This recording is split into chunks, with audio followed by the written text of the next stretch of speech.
Hello friends, Christian here with BrickLifeCrisis again. Today we're taking a look at something a little bit special. This is LEGO Star Wars set number 7201, Final Duel 2. This set came out back in 2002. It consists of 23 pieces and originally retailed for roughly $7.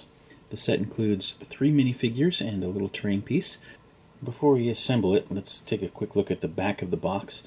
You'll notice down at the bottom here we have set number 7200, Final Duel, and 7201, Final Duel 2, and they were intended to go together. They're two separate sets, but they were intended to kind of work together as one larger set. I bought this originally back in 2002 at a LEGO store for $6.95, I think, and I've had it in storage for all this time. I just recently found it as I was going through that storage unit, so I figured why not go ahead and put it back together and do a little review. I also have set 7200 that we'll be reviewing separately. Unfortunately, I don't have the box for that one, but we will do reviews on both of these sets.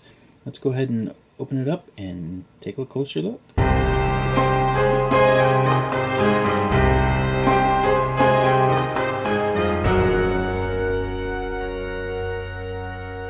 So here it is, set number 7201, the Final Duel 2.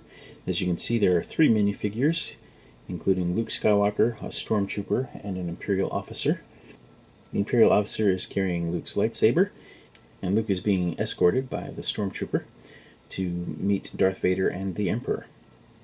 Our first figure is the Imperial Officer. You'll notice that he is carrying Luke's lightsaber that is about to be handed over to the Emperor. He's got a nice print on the torso there, no print on the legs or arms or even on the back of the torso. It's a fairly plain figure, but that was pretty standard back in 2002.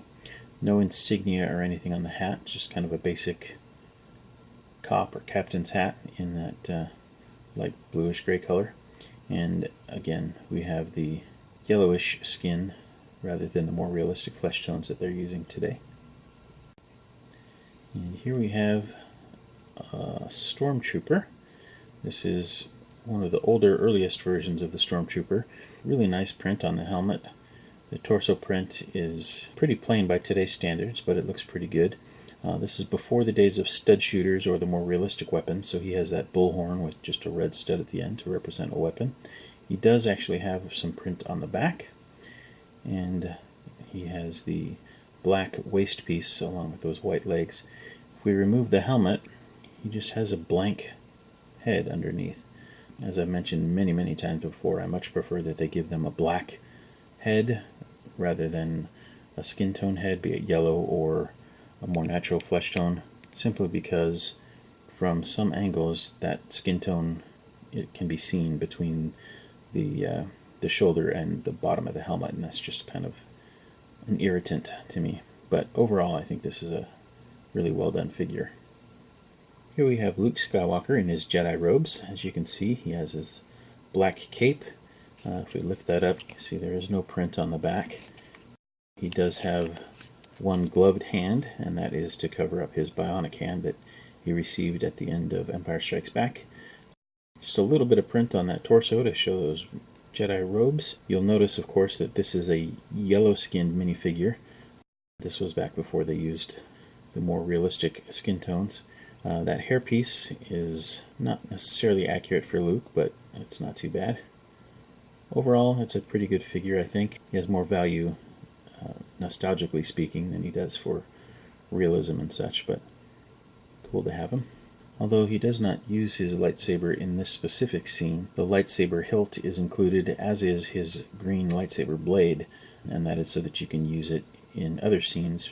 For instance, if you were to add set 7200, where he was dueling with Darth Vader, hence the title of these sets. Of course, you need the blade to be able to have that fight. So while in this particular scene in the movie, the Imperial Officer has the hilt and is going to turn it over to the Emperor, he does come with the complete saber.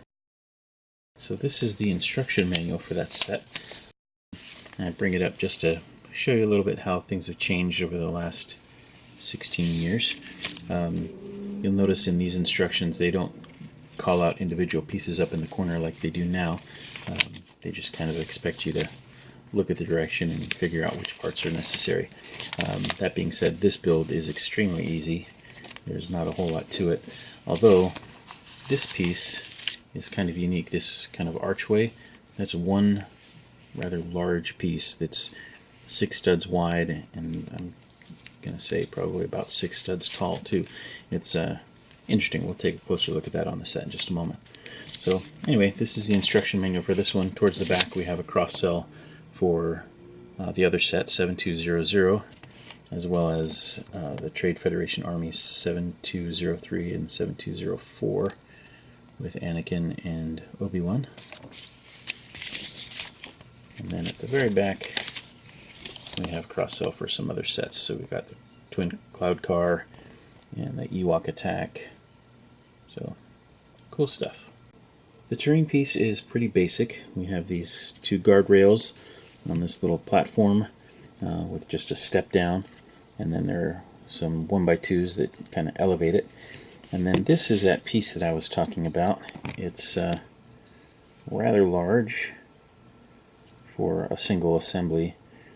2 studs on the bottom, some Technic pinholes here, 4 studs on the top. It's interesting. I don't know that I've seen this in anything else, and honestly I forgot that it existed until I found this set. I didn't remember that part at all, but kind of cool. And that about wraps it up for this one. This has been set number 7201, Final Duel 2, featuring Luke Skywalker, an Imperial Officer, and Stormtrooper.